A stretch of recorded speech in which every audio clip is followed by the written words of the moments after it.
نحمده ونصلي ونسلم على رسوله الكريم اما بعد اعوذ بالله من الشيطان الرجيم بسم الله الرحمن الرحيم وإن طائفتان من المؤمنين اقتتلوا فأصلحوا بينهما بالعدل وأقسطوا إن الله يحب المقسطين۔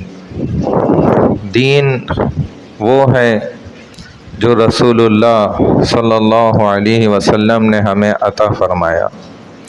دین ہرگز وہ نہیں ہے جو میں نے خود بنا لیا اپنی مرضی کا، اور عملاً دیکھ کر بڑا افسوس بھی ہوتا ہے، حیرت ہوتی ہے میں خود اس پر عمل کیوں نہ کروں جو غلط ہے۔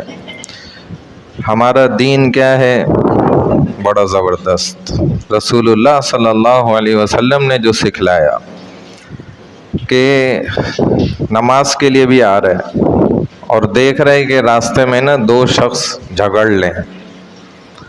اب اس کی دینداری کیا ہے جو آج کل ہم اپناتے ہیں نا، میں اپنی بات کر رہا ہوں کسی دوسرے کی نہیں، کہ میرا دین یہ ہے کہ جی چہرہ رخ ادھر موڑا اور تیز نکلا، کیونکہ رسول اللہ صلی اللہ علیہ وسلم نے خود فرمایا کہ جن جگہوں پہ عذاب آتا ہے نا تیزی سے گزرو۔ میں نے اس بات کو ادھر فٹ کیا، حالانکہ میں جانتا تھا ان دونوں کو اور میں چاہتا تو واقعی میرے بات کرنے سے یہ جھگڑا نمٹ سکتا تھا۔ یہ ہے دین تو، لیکن میں نے کیا بنایا دین کہ جی ادھر رخ موڑا یا خود ہی مڑ گیا یا تیزی سے نکلا کہ بھائی میں ان کے جھگڑے میں نہیں پڑتا، بلا وجہ میں صلح کرا دوں گا۔ الٹا کیا دیکھنے میں آتا ہے جی، اور اس کو بڑھاوا دینے کے چکر میں کہ اس لڑائی کو اور زیادہ بڑھا دو۔ حیرت کی بات ہے، حالانکہ رسول اللہ صلی اللہ علیہ وسلم کو اتنا بڑا امر اللہ نے بتلایا لیلۃ القدر کا، اور نبی علیہ الصلوۃ والسلام جب باہر آئے اپنے حجرے سے تو دو صحابہ آپس میں جھگڑ لے تھے، ان کی صلح کرانے میں کیا ہوا؟ ابھی تک امت جو ہے لیلۃ القدر کو کیسے تلاش کر رہی ہوتی ہے۔ تو بھائی دین وہ نہیں ہے جو میں نے بنا لیا اپنی مرضی کا، دین وہ ہے جو رسول اللہ نے جس حالت میں، جس کیفیت میں، جس انداز میں دیا، وہ ہے دین۔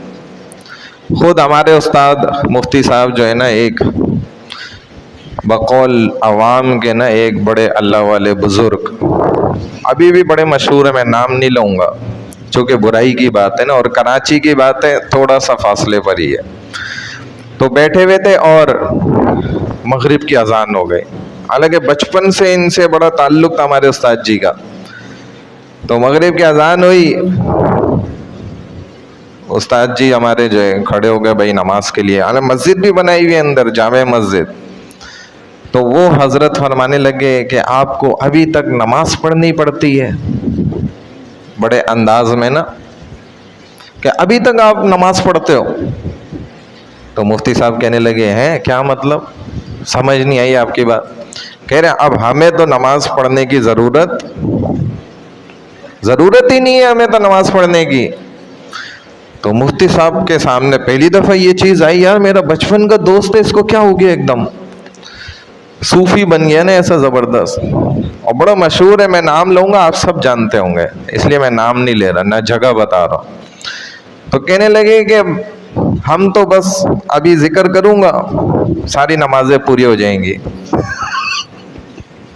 تو بھائی یہ کیا ہے؟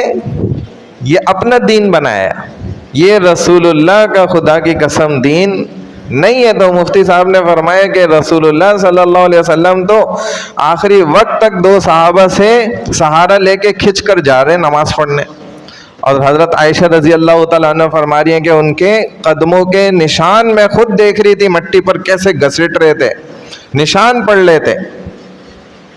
تو بھائی خدا کے لیے نا، جو دین رسول اللہ نے دیا ہے نا وہ دین ہے۔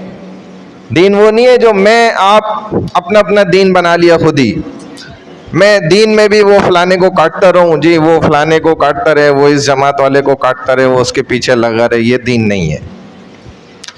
میں سچ آپ کو بتا رہا ہوں، آپ کسی سے بھی پوچھ لیں جا کے، اللہ تعالی ہمیں نا صحیح دین پہ چلنے کی توفیق عطا فرمائے۔ اور ایک آخری بات یہ کہ بھائی الحمدللہ اللہ نے آپ کو بڑی نعمت دی ہے، جماعت والے آئے ہوئے، یہ بات میں اپنی طرف سے کر رہا ہوں۔ تو بھائی اہل محلہ کی ذمہ داری ہے ان سے زیادہ بڑھ کے ان کے ساتھ کام کرنا، ان کے ساتھ جڑ کر ان کو یہ بولنے کا کہنے کا موقع نہیں ملے کہ جی محلے والے تو ہمارے ساتھ جڑ ہی نہیں رہے، ساتھی بیٹھ ہی نہیں رہے، یہ ان کو موقع ہی نہیں دینا ہے۔ بات سمجھ رہے ہیں نا سارے ساتھی؟ تو دین کی محنت میں ہم نے ان کے ساتھ بھرپور شرکت کرنی ہے، جڑنا ہے، سارے جڑیں گے نا انشاءاللہ بھی، اللہ تعالیٰ عمل کی توفیق عطا۔